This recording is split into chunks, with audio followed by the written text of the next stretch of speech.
Hello, hello. Welcome to another episode of Real Talk. My name is Devin Readers, and today we have Linnea Peterson on the podcast.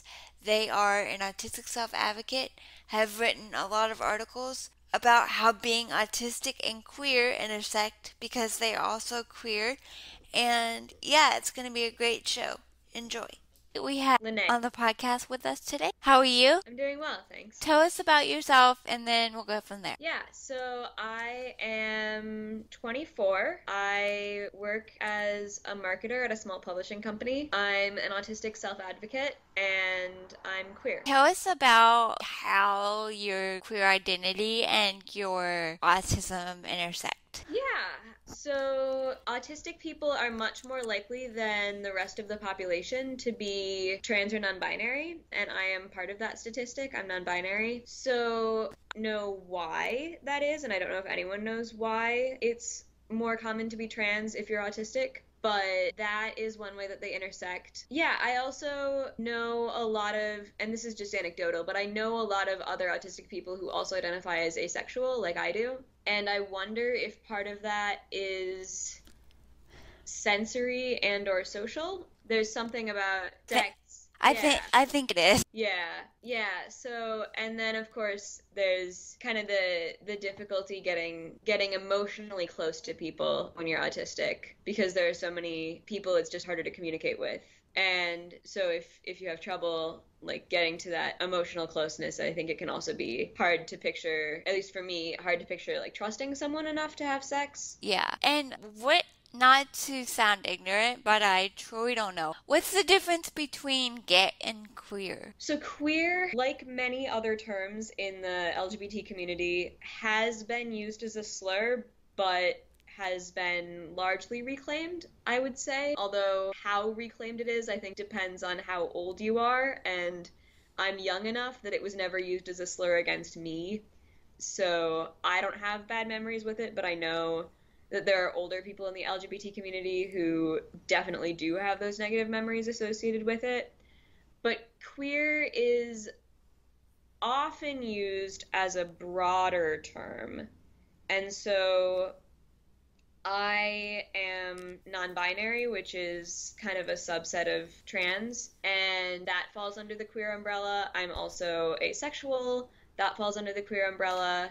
I'm biromantic, so I experience romantic attraction, but not really sexual attraction. And in my case, being biromantic, that means I experience that romantic attraction to multiple gender identities. So those all kind of fall under the queer umbrella. And so I wouldn't say that I'm gay because I don't have only attraction to people of my own gender identity, but I do say that we're. So tell us about your journey being an autism self-advocate and all that stuff. Yeah, so like many people who being assumed to be girls, I was not diagnosed as a child. So I started looking into whether I should get a diagnosis when I was 21. And so I was in my senior year of college, and I had an internship during my school's January term, and so I was home with my parents doing that internship. And so I went to church with my parents, and there was this presentation at our church from, I forget what the person's role was, but from someone who knew a lot about autism and worked with autistic adults. And so this person gave this presentation about autism, and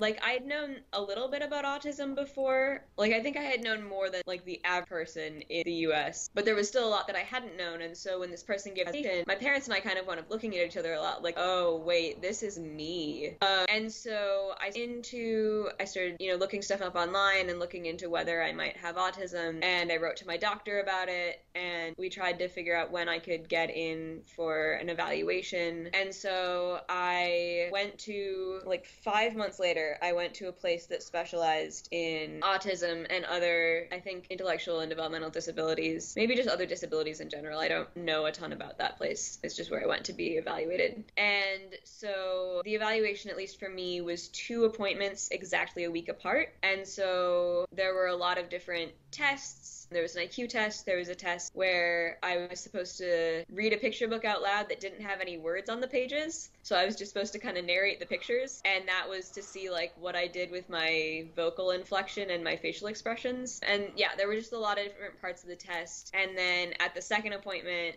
they told me that I had autism. And by that point, I had kind of been exploring the possibility of having autism for like 5 months. And so I kind of already had my freak out of like, wait, if this is true about me, like no one's going to, want to be friends with me or want to date me or want to live with me or want to hire me or any of that. So it already kind of freaked out. So when I got the diagnosis, it felt pretty good to have a reason for why I was the way I was, and that it wasn't all my fault that like social stuff had been hard, and it wasn't all my fault that I didn't like a lot of different foods, and just a bunch of stuff that like I had felt really guilty about for a long time. And so, yeah, I was pretty happy about the diagnosis, but I started my summer job the day after I got it. And so that was kind of intense timing. But I have really, really loved the Autism Society of Minnesota and their support groups and their self-advocacy summit and all the different things that they do, like their annual autism conference and everything. And that has helped me learn a lot more about what it means to be autistic and connect with other people who are also autistic. And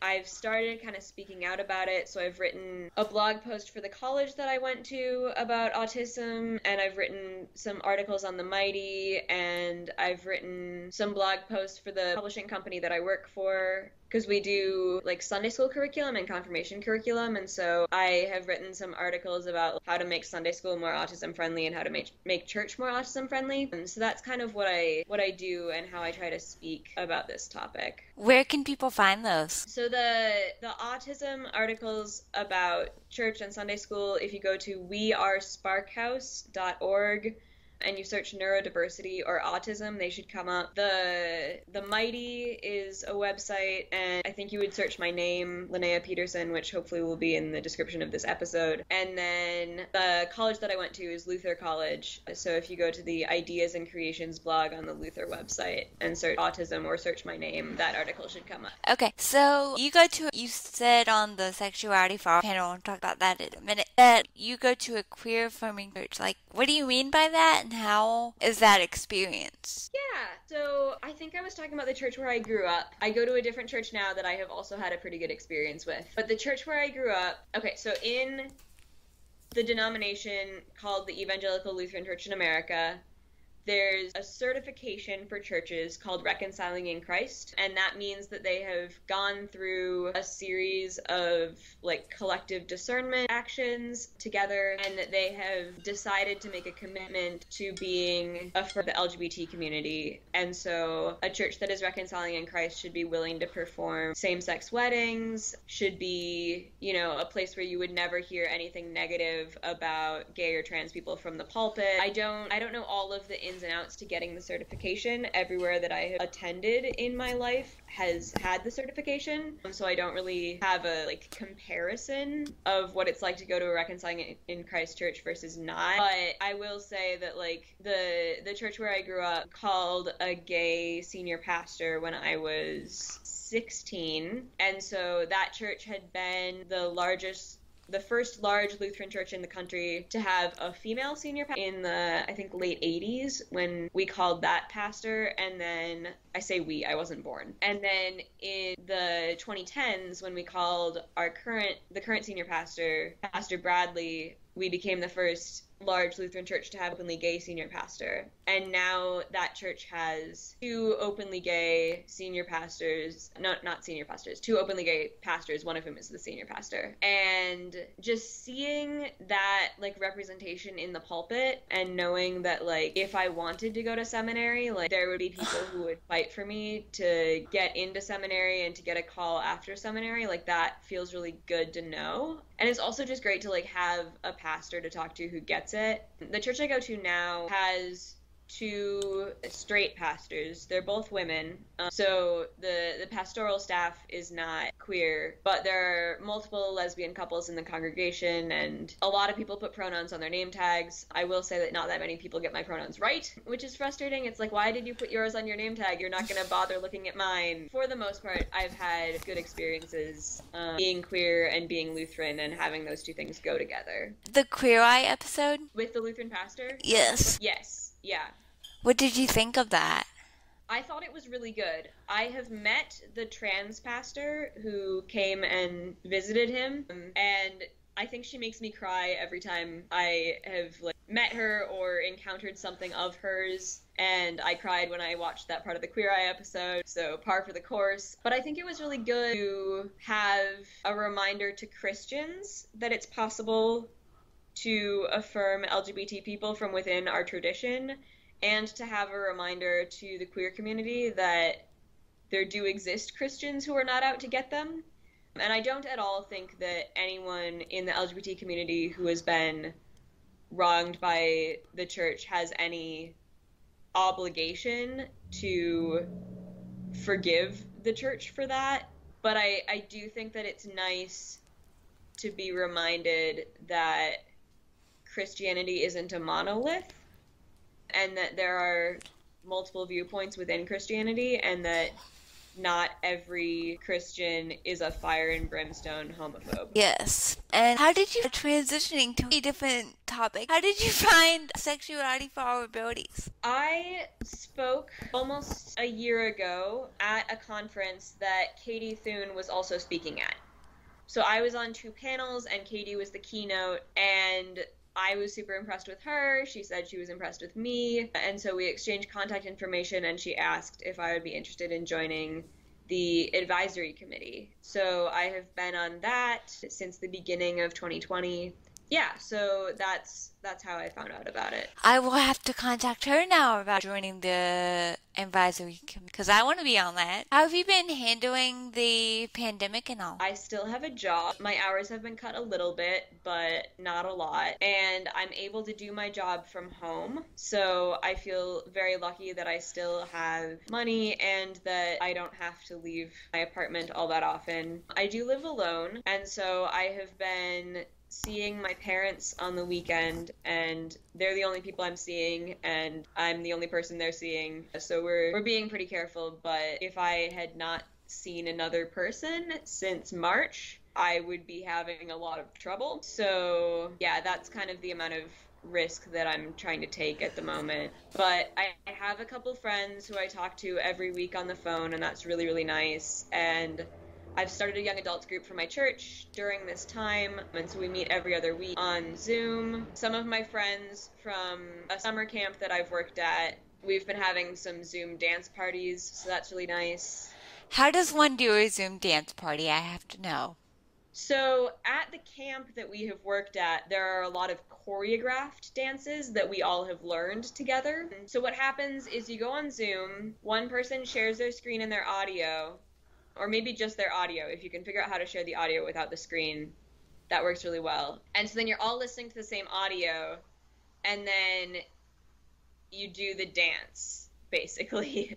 It works best if you have like choreographed dances, because just like jamming out to music while on Zoom with other people I think would be a little weird. But if you've got like moves down that you're all doing at the same time, even with the lag, it's not that bad since you're not trying to sing together. Yeah. Is there anything else you want to add before we get off? I think it's so important to diagnose people correctly. Yes. I was misdiagnosed. One professional thought that I had bipolar disorder, and so I spent 2.5 years thinking that that was the issue. Oh, geez. And so I was on meds that weren't working well for me, and I was not in the right kind of therapy, and that was not good. And so like finding out that the problem was, well, not problem, but like the thing that was going on was actually autism was so helpful, and I'm really frustrated that I was 22 when I found that out. Yeah. So I think, so much of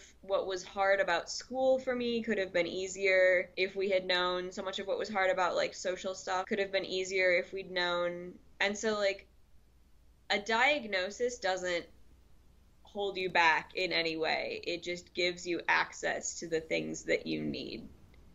That's a good way to say it. Yeah, I had a similar experience. I thought I had ADD, but it was chronic anxiety. So yeah, I went through the same thing with the meds and all that stuff, and it was not good. Right, yeah. Yeah, so diagnose correctly, medical professionals. Be thorough. Yes. Yeah. But luckily, I have a doctor that's like super, super, super thorough, And I don't think we would ever get a long diagnosis from her, but I've had other doctors that were just like, here, try this medication and be done. And I'm just like, okay, yeah, not the way to do it. Yeah, yeah. And I especially think it's time for like stereotypes about what different disorders look like. Those stereotypes just need to die. Like, you do not have to be a nerdy white boy to be autistic. Yes. And you also don't have to be a boy who's bouncing off the walls to have ADHD. And like so much of what we think about so many different conditions is so gendered, and also like people of color get the short end of the stick all the time because the medical profession has studied white men, and Yeah. that's kind of it. Yes. Yeah, we definitely need diverse samples when we study certain disorders. Well, thank you for coming on today. Okay, we will catch you guys next episode. Bye, guys.